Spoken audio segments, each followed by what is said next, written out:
Hello everybody. Before we begin, thank you guys so much for the absolutely insane support on the last video. I'm really glad so many people are enjoying it. I've gotten an almost overwhelming amount of awesome and thoughtful comments on it as well. I've replied to, I want to say many of them. I don't want to say most of them, but I've replied to many of them. And to be honest, I don't think I'll ever be able to get to all of them. Well, I could, but I'd have to sit there for like 2, maybe 3 hours to properly read through everything and respond to everything in the best way I can.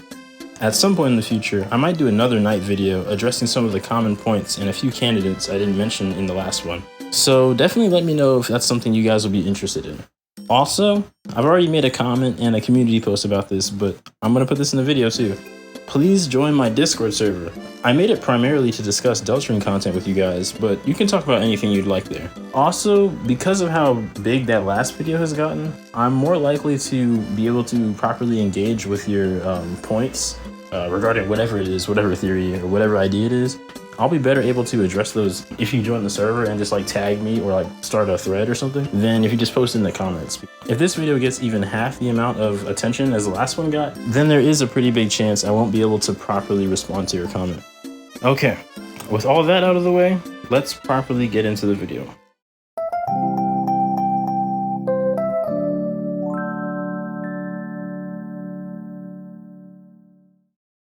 So for a bit of a disclaimer, this theory features a good amount of speculation, and compared to the last video, I'd say it's a little more wild. I'll start with individual points that I have, but at the end, I'll combine them all together into something I feel is deeply interesting. I am aware of theories similar to the one I'm going to present today. However, I will say, these conclusions are ones I came to almost entirely by myself, and all of my evidence is my own. Any similarity to other ideas in the community is mostly just coincidence. Firstly, I want to establish a few things about Dess. Namely, that she seems to be being characterized in 2 contrasting ways. One is a sweet and protective older sister figure, and 2, an aggressive, rebellious teenager. Noelle in chapter 2 mentions how Dess always told her she'd take her somewhere new, portraying her as a loving sibling who wants to get out of town and take her little sis to see the world. From the Thank You ARG survey, we have this quote: "When you have a bat, everything looks like a ball," which alternatively characterizes her as someone more aggressive or maybe stubborn. It's a reference to the phrase, "If you have a hammer, everything looks like a nail," which is basically about trying to use the same tool to solve all your problems, even when it's not appropriate or it doesn't work. This is a little bit more crude and stubborn characterization we're getting. Now, while these traits do contrast with each other, there are several other instances where they are working in tandem. In this quote from Noelle in chapter 1, Dess is attacking Chris for the sake of her sister, characterizing her as someone who's not afraid to get violent if it means protecting the people she loves. The perfect synthesis of aggressive and kind. By the way, the Thank You ARG was an ARG that Toby Fox did leading up to chapter 5. I believe it started, it started in May of last year. And like every few months, Toby would like pose a question, people could submit answers, and if you got the right answer, you could carry on to the next the next phase in the next few months. And it seems to have culminated in revealing that the weird route in chapter 5 had something to do with the lake. You can find other YouTube videos going into more depth about that.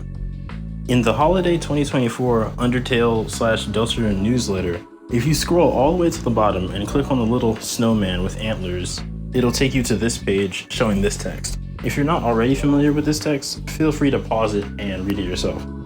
So in this text, which is from the perspective of a young Noelle, we have Dess breaking the rules of the competition just to make her little sister happy. This is once again a perfect synthesis of the 2 parts of her characterization. So this is all what I consider level 1 surface level stuff about Dess's characterization. Yes, some of it's more obscure and you have to go out of your way to find it, but it's pretty explicitly about Dess. But that being said, if you're willing to look just a little deeper, there's more here.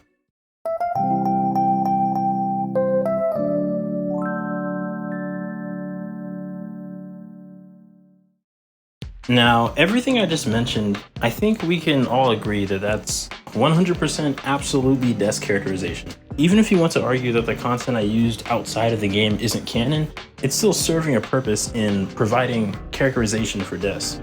That being said, if you look a little deeper, there's some more information we can gather to characterize Dess that's actually in the game.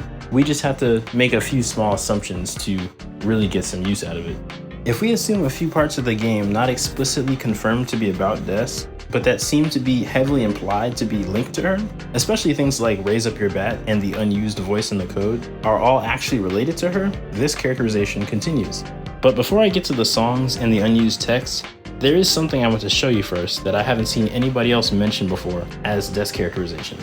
In the Holiday 2024 newsletter, Toby drew a full body image of Sham as a reference for some merchandise.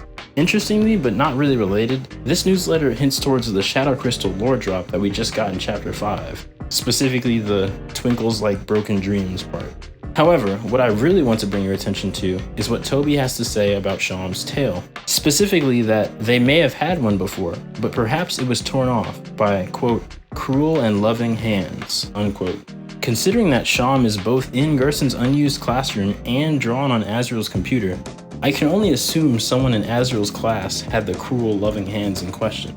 I think that this person was Dess. Now, if you disagree with me and you don't think that was supposed to be about Dess, that's perfectly fine. I still have other supporting evidence for my claim, so feel free to ignore that part if you like. I would say, out of all of this level 2 characterization, as I call it, I think Raise Up Your Bat is the most explicit Dess characterization that we have. In fact, it kind of seems like Dess might have written Raise Up Your Bat. And if she didn't, I wouldn't be surprised if she at least listened to it. So I'm going to put up the lyrics on screen. I'm not going to read all of them, but I will describe the parts of the song that I feel like are relevant to the case I'm building. The lyrics begin hard and aggressive, talking about demons and blood and raising up your bat for the burning fight, and taking on the challenge even when it seems like the odds are impossible and the future is set in stone. Then, interestingly, the lyrics continue into something sweeter. While there is still darkness, the singer is assuring the listener that I'm with you in the dark, which is comforting and reassuring. Assuming this is meant to invoke Dess, it's as if she's asking the listener to be brave because she's there supporting them.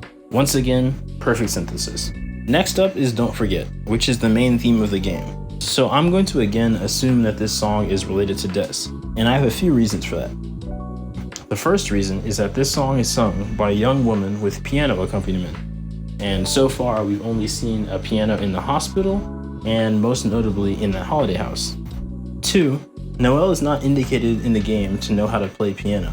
I think she might literally say that she doesn't know how to play piano, but correct me if I'm wrong there. 3, Tenna says in Chapter 3 that Dess is a musical prodigy.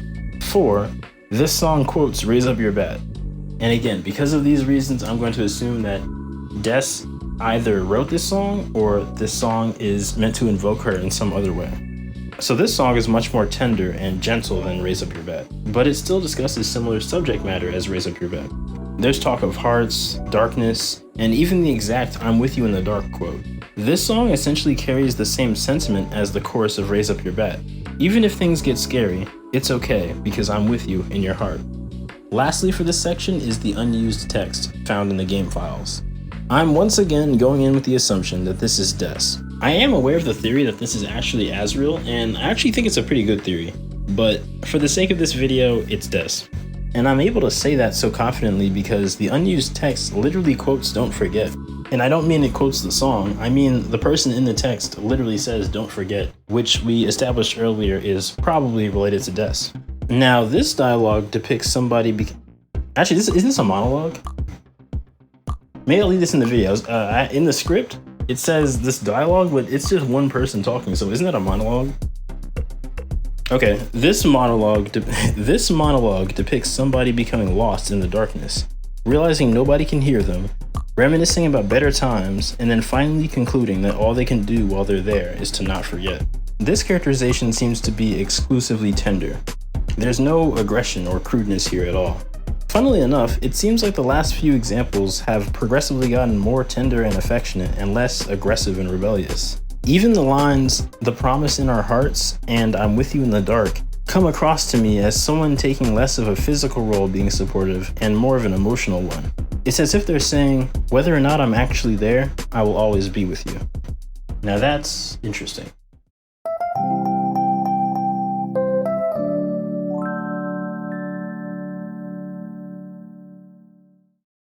Anyway, let's not look there for now. Let's talk about something else. In Chapter 5 of Deltarune, we meet Asgore's 7 colored flowers, 8 unique and charismatic characters that honestly add a ton to the chapter. Many fans, however, have noticed that some of the flowers seem to have similarities to and parallels with other characters in the game. Namely, it seems Aqua very explicitly represents Chris, and Flowery represents Rudy. I and other fans believe that this actually extends to all of the flowers, not just the obvious examples. While there is some discourse regarding who is meant to be who, this is the list that I personally found to be the most satisfying. Now, I'm pretty sure I first saw these ideas as a 4chan screenshot, but I'm unable to find it now. So if this sounds familiar to any of you guys and you have a link to some sort of source, please do let me know. So here's what I'm talking about. I should add real quick that the original post was suggesting that the flowers represented how Asgore felt about these characters, not necessarily how they actually were. So I'm going to be moving forward with that perspective as well. Yellow is Asgore himself. He's self-destructive, obsessed with justice, gay, sparring buddies with Orange, which represents Rudy, and in love with a very articulate character associated with cooler colors, which is blue/Toriel. Flowery is Rudy, as I mentioned earlier. He's Asgore's college roommate. He has a lot of homoerotic undertones with Asgore, especially in the first third of the chapter. He's sparring buddies with Yellow, which is Asgore, and he's protective of/related to a small orange character, which is Orange/Noelle. Blue is Toriel.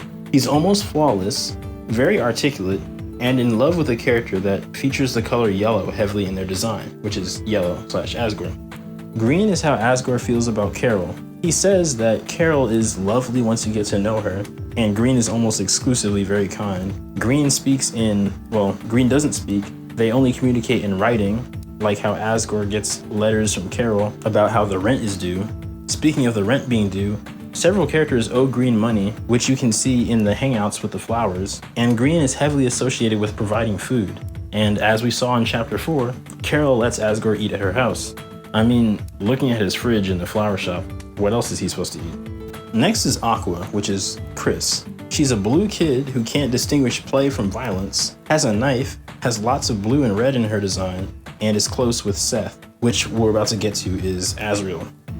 Seth is a try-hard nerd, always getting pushed around by Aqua, which is Chris, so I think it makes sense to say that they are supposed to be Azriel. Next is Orange, which is Noelle. Firstly, Orange is a mouse, and Noelle is always... how do I put this? Okay, here are some quotes from Noelle. Holy cheese and crackers. Excuse me. Jesus. I'm sure there are more. Anyway, Orange is small, frail, sensitive, gets bullied, and runs to her big sister for help.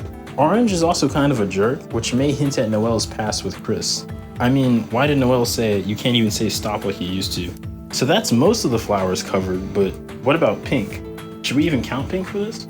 Well, personally, I think we should.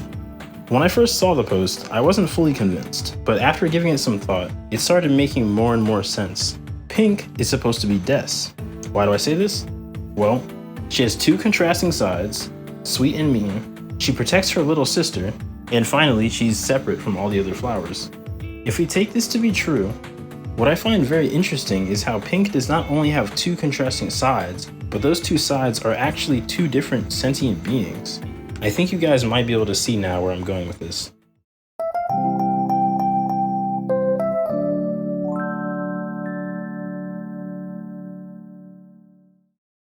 It seems the way is blocked. You put out your hand, and just out of view, just perfectly out of view, another hand presses against yours and pushed you back. In Chapter 4, there's this peculiar little scene that many people take as evidence that Dess is the person in the code. Quite frankly, I agree. I believe that this scene is Dess reaching out to Chris from the code. A big part of why I and many others believe that this is supposed to be Dess reaching out from the code is that when this sound happens, a guitar strum plays, but it's muted for some reason. Dess, if you didn't know, has her own guitar, and she is overall very heavily associated with guitar, and the guitar sound itself being muted is actually pretty thematically fitting with Dess being lost and being unable to communicate with her loved ones. So if this is Dess, an interesting pattern arises when we look at the way she's been characterized thus far. And that is that it seems like Dess is being portrayed as more gentle and less rebellious post getting lost when compared to her normal living and breathing self. In addition to this more tender moment between her and Chris, looking back at the voice in the code, it is very soft and feminine. Even though they clearly want to escape, there's no indication of any aggressive desperation or even an attempt to break out of the darkness with force. It's like the voice in the code has no will to fight. If this is Dess, it doesn't really match with how she's been characterized. Where's the spark? This is the same person who's saying, "Raise up your bat for the burning fight"? Are we sure? So, taking all this together, Dess' split theory is this. When Dess was lost, her kindness and her cruelty were shattered into two different halves.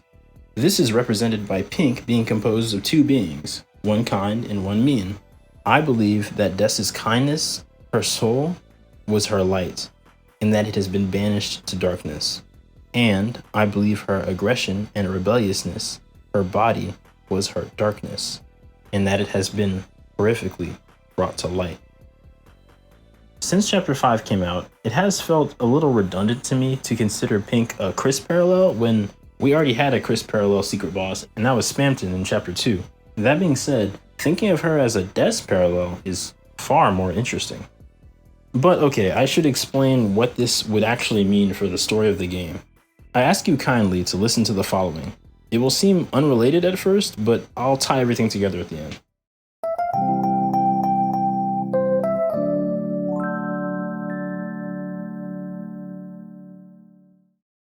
We don't know much about what'll happen at the end of Chapter 7 of Deltarune, but Toby Fox has given us a few hints over the years. Firstly is that it came to him in a fever dream in 2011. In fact, he even made a tweet in 2011 that is likely referencing this exact dream. He says, "The edge of the shadow, where reality and dream meet." Okay, so the ending relates to reality and dream meeting. In Deltarune, it seems that reality and dream are represented by the light and dark worlds respectively. So, okay, let's just keep that in mind. Now, I'm not 100% sure where this next screenshot comes from. I believe that this is from 2014 and it's from Toby Fox's Tumblr, but correct me if I'm wrong about that. So, an anonymous user asked, "Penumbra Phantasm?" Which is, it's a whole bag. It's this song that Toby did that he might use at the end of Deltarune. It's this whole bag. I'm not going to get into that right now. But the important thing is what Toby replies with. "At Shadow's edge, shatter the twilight reverie." If you don't know, twilight has a few different meanings.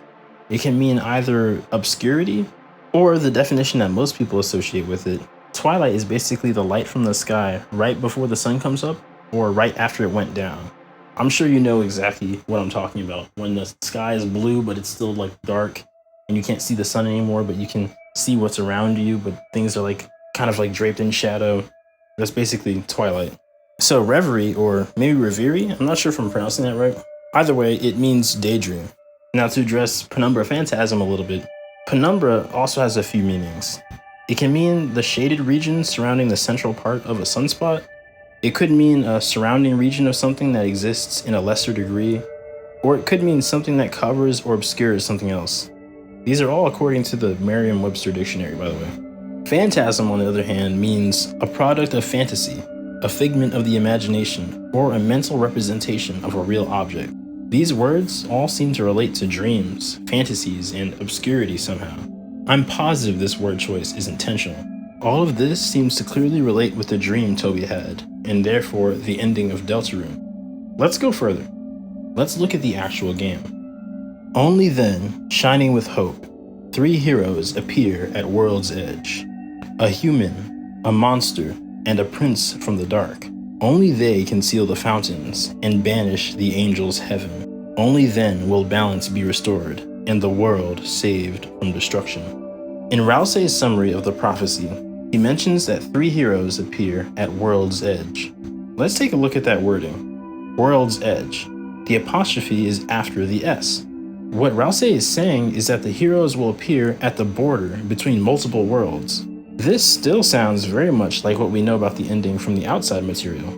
Real quick, I'm not sure where in the video this is going to go, but Toby's wording of "at Shadow's edge, shatter the twilight reverie" seems to parallel at World's Edge banish the Angel's Heaven, which makes me think the Angel's Heaven is the Twilight Reverie. I do have this in my notes somewhere, but I didn't have it in the script for this video, so I just wanted to mention that real quick. Taking all of this into account, here's my interpretation. The ending of Deltarune will have the three heroes appear at the borders between worlds. Light, dark, and maybe even our real world somehow. There, they must banish the Angel's Heaven, which will put an end to the fantasy. Whether that fantasy is the dark world, the light world, or their existence as game characters, I'll leave that up to you. So, what does any of what I just said have to do with Dess? Well, here's what I think.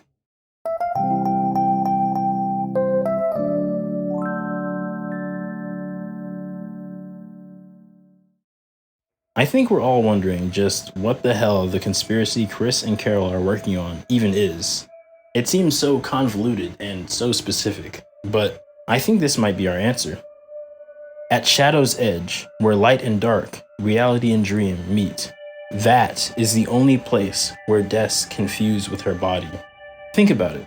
If she is split in two, into light and dark, the place bordering both is the place where she can come together as her full self. I think that Dess might appear. I think that's what the conspiracy group wants. In Chapter 4, they confirmed with Gerson that you could get someone extremely similar to a lost loved one using the Dark Worlds. So, what happens if you take the next step? What if you combine the dark and the light? If they can bring their world to its ending, maybe they can give Dess another chance. That being said, I don't think this will work. After all, we're supposed to shatter the Twilight Reverie. We're supposed to end the daydream. Even if Dess does appear, I don't think she'll be back for good. If I am to be bold in my prediction, perhaps the final tragedy relates to this. Maybe knowing Dess is so close but so far, somebody tries to swap her place with Susie's. Maybe that's why Rouse is especially praying for Susie, because she is ultimately going to be sacrificed in order to restore Dess somehow. Maybe that's why Dess and Susie seem so similar. Aggressive, rebellious girls with good hearts. Maybe the plan is to switch their roles at the very end.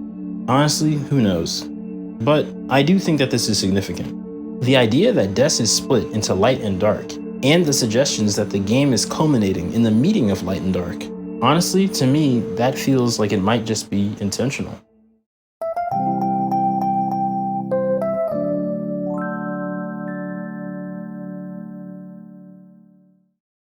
But then, even if that were true, there's still a lot of questions. One big question is, how did Dess even get split in the first place?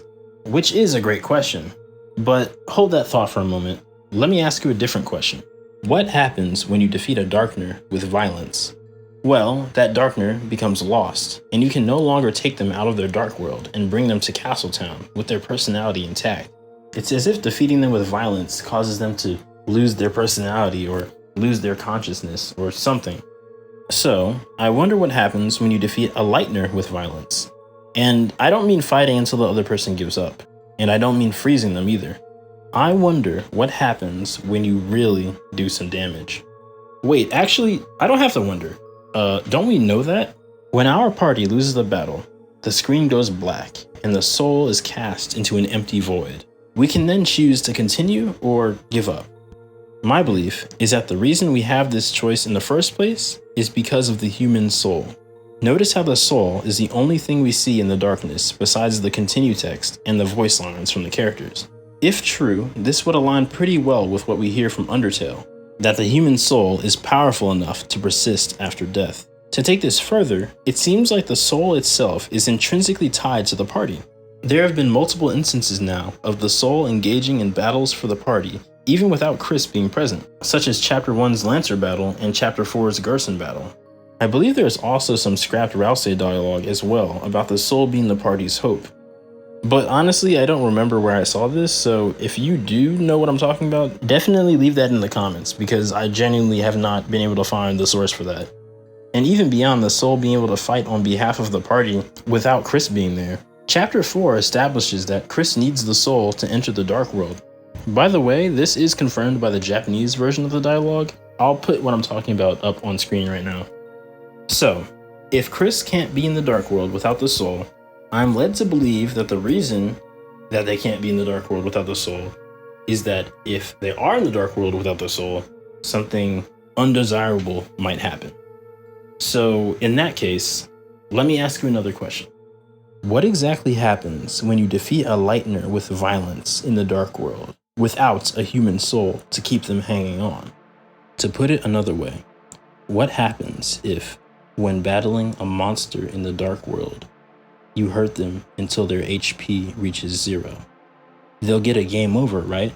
Just like we do. Just like us, they'd probably be dropped into a dark void too. But without the soul, they wouldn't have the ability to persist. Like a darkner, you wouldn't be able to bring them out of the dark world anymore. At least, not with their consciousness intact. If you defeated a monster with violence, just like a darkner, I bet they would become lost too.